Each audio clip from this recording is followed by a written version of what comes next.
Tonight, when you flip the switch and the world dissolves into shadows, your brain is going to play a trick on you. You'll look at the pile of clothes on the chair or the grain of the wood on your door, and for a split second, you'll see a pair of eyes staring back, a face where no face should be. You aren't losing your mind. You are running a 3 million-year-old survival program that doesn't know how to turn itself off. For 99.9% of human history, the setting sun didn't just mean it was time for bed. It meant the world had become a place where you could no longer see your own hand in front of your face. In that total darkness, failing to see a face, even if it wasn't actually there, was a mistake you only made once. To understand why your brain is so obsessed with finding faces in the dark, you have to look at the circle of safety. Before we mastered the electric light bulb, fire was the only thing standing between our ancestors and extinction. A campfire creates a perimeter of light roughly 30 feet in diameter. Inside that circle, you were safe. Outside that circle, in the tall grass and the deep shadows, were leopards, hyenas, and wolves that could see perfectly while you were effectively blind. Anthropologists have noted that in modern hunter-gatherer groups, the moment someone wanders away from the fire's light, their chances of being killed by a predator skyrocket.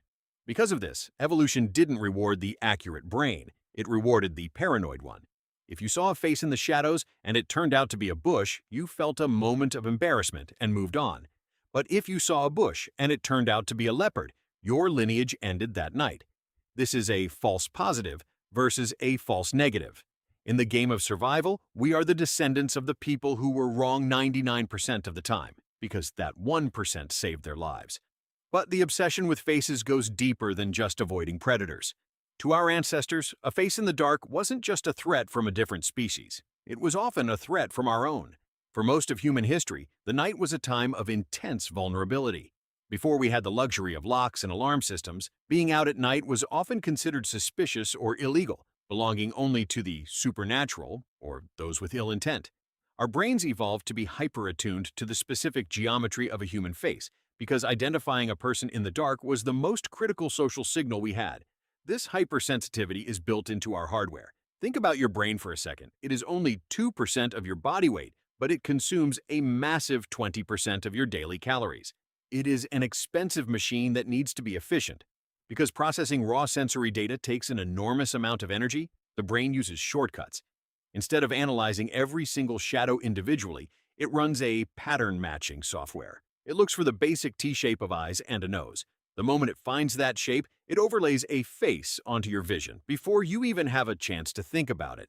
This is what scientists call pareidolia. It's the same reason we see the man in the moon or faces in the clouds. But in the dark, this system goes into overdrive. We are essentially walking around in what biologists call an evolutionary mismatch. We are using a prototype brain that was designed for the African savanna 6 million years ago to navigate a world of 21st century bedrooms. Our spines are still struggling to hold us upright, our skin still burns in the sun, and our birth process is the most dangerous of any mammal on Earth. We are a species of mismatches, and our vision is no exception. We lost our body hair to stay cool while running under the sun, trading a protective coat for the ability to outrun animals over long distances. But that trade-off left us exposed. We have no claws, no fangs, and no thick hide. Our only real weapon was our ability to stay together inside that 30-foot circle of fire. This is why your body still treats a dark room as a life or death environment. Your circadian rhythm, which evolved over millions of years, is still waiting for the sun to go down so it can trigger the ancient program. When you lie in bed at 2 a.m., staring at the ceiling, you might be experiencing what historian Roger E. Kirch called the watch. Before the industrial age, humans didn't sleep in one 8-hour block. They had a first sleep, followed by an hour or two of quiet wakefulness, and then a second sleep. During that middle-of-the-night window, our ancestors would stay in the dark, reflecting, praying, or simply listening. In those moments of silence, their ears and eyes were strained to the limit, scanning the perimeter of the camp for anything that didn't belong. You are lying there in a state of high-alert consciousness, your brain producing prolactin, making you feel reflective and meditative. But because we have flooded our world with artificial light, we have compressed that experience. We no longer have the quiet reflection of the watch. We only have the anxiety of being awake when we think we should be asleep. And in that state of wakefulness, your brain is still looking for that T-shape.